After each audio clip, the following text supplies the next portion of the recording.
Praise the Lord. सभी को मेरी ओर से शलोम। प्रभु में आप खुश हो, आनंदित हो, मैं भरोसा करती हूँ खुदा ने आपको आज के दिन बहुत सारी आशीष और बरकत दे। आमीन। तो एक मैसेज मैं लेके आई हूँ आप लोगों के साथ उसे साझा करने के लिए। प्रभु का वचन कहता है कि तेरे अपने ही तेरे विरोधता में खड़े हो जाएंगे। हाँ जी, बिल्कुल सही है। क्योंकि वचन में जब हम यूसुफ के बारे में पढ़ते हैं, उसके अपने ही उसके खिलाफ खड़े हो गए थे।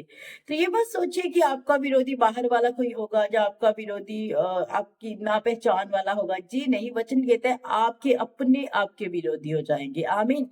तो इस बात को मैं इसलिए लेके आई इस मैसेज को कि हम अपने आप को प्रिपेयर करें, अपने आप को रेडी करें, अपने आप को तैयार करें कि ऐसा होना है हमारे साथ, ऐसा होना ही है हमारे साथ। पहले से ही रेडी रहे इस बात के लिए। आमीन। तो चलिए, ये मैसेज जो जब आप सुनोगे, जब आप अपने जीवन में ग्रहण करोगे, बहुत सारा फल लेके आएगा। हालेलुया। तो चलते हैं उत्पत्ति की किताब, उसका 37 अध्याय, उसकी 5 आयत से। उत्पत्ति की बिगनिंग की किताब, उसका 37 चैप्टर, उसकी 5 आयत में ऐसा कुछ लिखा है। यूसुफ ने एक स्वप्न देखा और अपने भाइयों से उसका वर्णन किया। तब वह उससे और भी देश करने लगे। उससे उनसे कहा, जो स्वप्न मैंने देखा उसे सुनो। यूसुफ ने, जो खुदा का बंदा है, उसने एक स्वप्न देखा और स्वप्न में देखा, अपने वो स्वप्न चाहता था अपने भाइयों के साथ साझा करना। जैसे आज हमारे जीवन में कोई खुशी आती है तो सबसे पहले साझा किसके साथ करते हैं? अपनों के साथ साझा करते हैं कि ये मेरी बहन है, ये मेरा भाई, हम इनके साथ इस खुशी को बांटेंगे। ऐसे यूसुफ ने भी अपनी खुशी को, अपने सपन को, जो उसे स्वप्न खुदावन ने दिया था, वो अपने भाइयों से साझा करना चाहा और उसने कहा, मेरे स्वप्न को सुनो। हम लोग खेत में पूले बांध रहे हैं और क्या देखता हूँ कि मेरा पूला उठकर सीधा खड़ा हो गया। तब तुम्हारे पूलों ने मेरे पूलों को चारों तरफ से घेर लिया और उसे दंडवत किया। हालेलुया। वो अपने भाइयों से कहता हम लोग खेत में पूले बांध रहे। जो उसने दर्शन देखा, जो उसने स्वप्न देखा, वो साझा कर रहा है। कहता मैं देखता हूँ कि मेरा पूला खड़ा हो गया है और तुम्हारे पूलों ने साइड से चारों तरफ से मुझे घेर लिया और मेरे पूले को क्या किया? दंडवत किया। ये स्वप्न अपने भाइयों से शेयर कर रहे हैं। हो सकता है मेरे अजीजों, आप अपनी जिंदगी, अपनी लाइफ में बहुत सारी चीजें अपने लोगों के साथ साझी करते होंगे, बहुत सारी चीजें। पर परमेश्वर का वचन कहता है अपने विरोधी होंगे। सोच समझ के इस बात को करें, सोच समझ को इस चीज को करें। वचन जब आप ये सुनोगे, जब आप पढ़ोगे, जब आप लोगे ना, कुछ समझ आएगी क्या हो सकता है और कितना करना है हमने, कितना नहीं करना है, किससे बात करनी है, कितनी करनी है, कितनी नहीं करनी है। ये हमें कलाम सिखा देता है। आमीन। और लिखा, तब उसके भाइयों ने उससे कहा, क्या सचमुच तू हमारे ऊपर राज्य करेगा? उसके भाई जेलस होने लगे, उसके भाई जेलस करने लगे। क्या सचमुच तू हमारे ऊपर राज्य करेगा?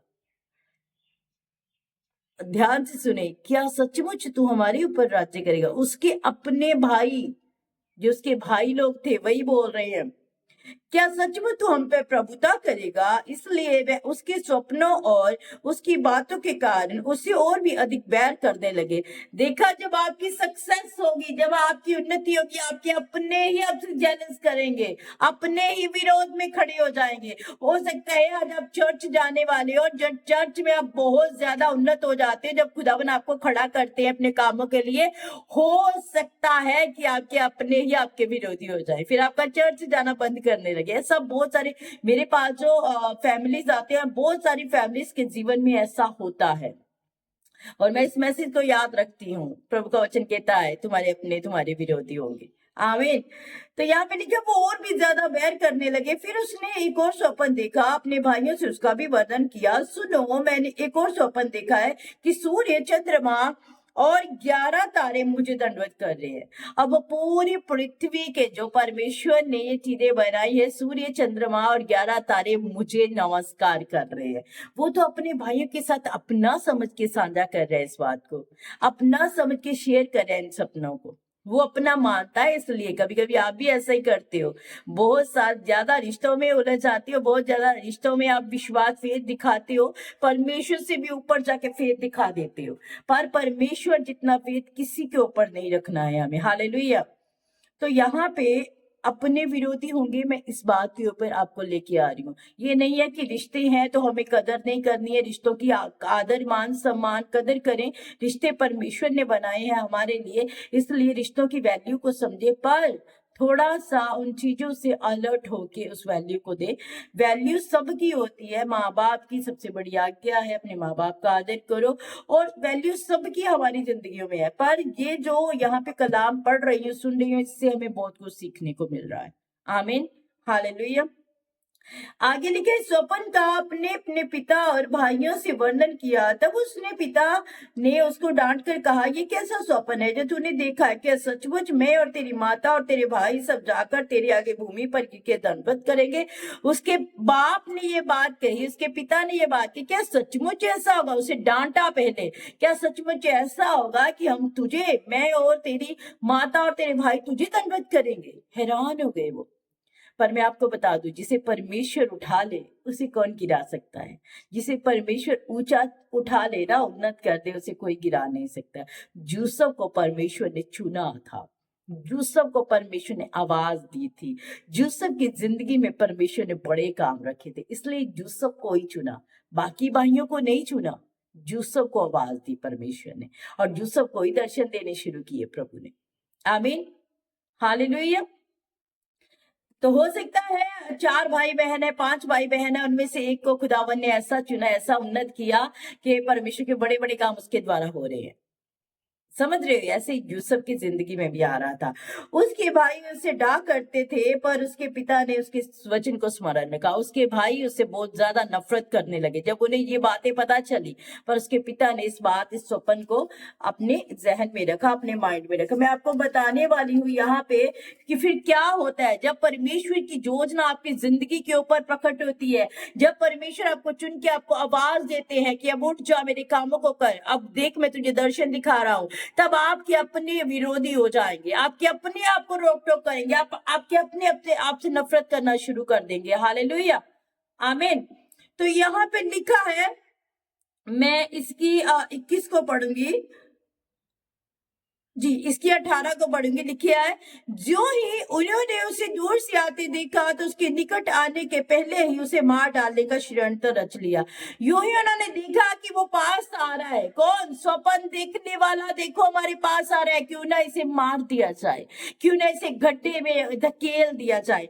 लिखा, और आपस में कहने लगे, देखो वह स्वप्न देखने वाला आ रहा है, इसलिए आओ हम उसको घात करके किसी गड्ढे में डाल दें और ये कह देंगे कि कोई बनेला पशु उसको खा गया, फिर हम देखेंगे कि उसके सपने का क्या फल होगा। हालेलुया।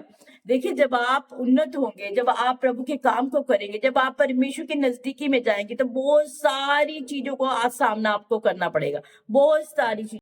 तो आप जब उन्नत होते हो तो परमेश्वर कहता है कि आपके अपने आपके खिलाफ हो जाएंगे। हो सकता है आज आपको लोग बोल रहे हो किसी काम का नहीं है, किसी काम की नहीं है, कुछ नहीं करना आता है, पर एक दिन ऐसा आएगा परमेश्वर जमीन से उठा के आपको ऊंचे पे बिठा देगा। एक दिन ऐसा आएगा और फिर उस दिन आपके विरोधी बहुत सारे हो जाएंगे, बहुत सारे हो जाएंगे। एक एग्जाम्पल देती हूँ, पत्थर उसी पेड़ के ऊपर बसते हैं जिस पेड़ के ऊपर फ्रूट होता है ना। पत्थर उसी पेड़ के ऊपर बसते हैं जिसके ऊपर फ्रूट होता है, क्योंकि फ्रूट उतारने के लिए लोग पत्थर मारते हैं। और जो पेड़ खाली पाया जाता है, जो पेड़ के ऊपर कुछ भी फल नहीं होते, उसे पत्थर नहीं बसते हैं। इसलिए अगर आपकी जिंदगी में भी ऐसा हो रहा है मेरे भाई और बहनों, आपके जीवन में भी अगर ऐसी चीजें, ऐसे हालात आ रहे हैं, तो खुश हो जाइए, आनंदित हो जाइए, क्योंकि खुदा का वचन आपकी जिंदगियों में पूरा हो रहा है। मैं अपनी चर्च में हमेशा सिखाती हूँ, जब आप कलाम के लिए बाहर जाओ, जब आप वचन के लिए बाहर जाओ, सुसमाचार को लेके जाओ, लोग आपके मुंह के ऊपर दरवाजा भी मारेंगे, लोग आपको कहेंगे अरे कहाँ से आ गई ये, लोग इग्नोर भी करेंगे, अंदर छिप जाएंगे, आपसे मिलेंगे नहीं। ऐसा होगा, कलाम कहता है, तब आप जान लीजिए आपकी जिंदगी में कलाम पूरा हो रहा है, तब आप जान लीजिए परमेश्वर आपके जीवन में बड़ा काम कर रहे हैं। आमीन, हालेलुया। तो बस यही मैसेज मैं आप लोगों के बीच में लेके आई थी। अपने आप को तगड़ा करें, हर बात को मैनेज करने का वो परमेश्वर से बुद्धि मांगे, अनुग्रह मांगे। परमेश्वर, इस काम में मुझे तेरी सहायता चाहिए। खुदावन आपके लिए बहुत कुछ प्रिपेयर करना जानते हैं। भरोसा रखे, कभी भी हार मत माने, हिम्मत मत माने। जैसे यूसुफ ने हिम्मत नहीं मानी ना, वैसे आपको भी हिम्मत नहीं माननी। एक दिन वो प्रधान बन गया वहां का, और ये जो भाई हैं इसके, ये सारे परिवार के मेंबर हैं, वो खाने के लिए भी उस दिन तरस रहे थे। हालेलुया। एक दिन परमेश्वर आपको इतना ऊंचा करेंगे कि सबके मुंह बंद हो जाएंगे। तो विश्वास से खुदा में आगे बढ़ते चले जाइएगा। आमीन। God bless you. खुदावंद आपको इस मैसेज के द्वारा बहुत सारी आशीष और बरकत दे। मेरी ओर से जय मसीह की।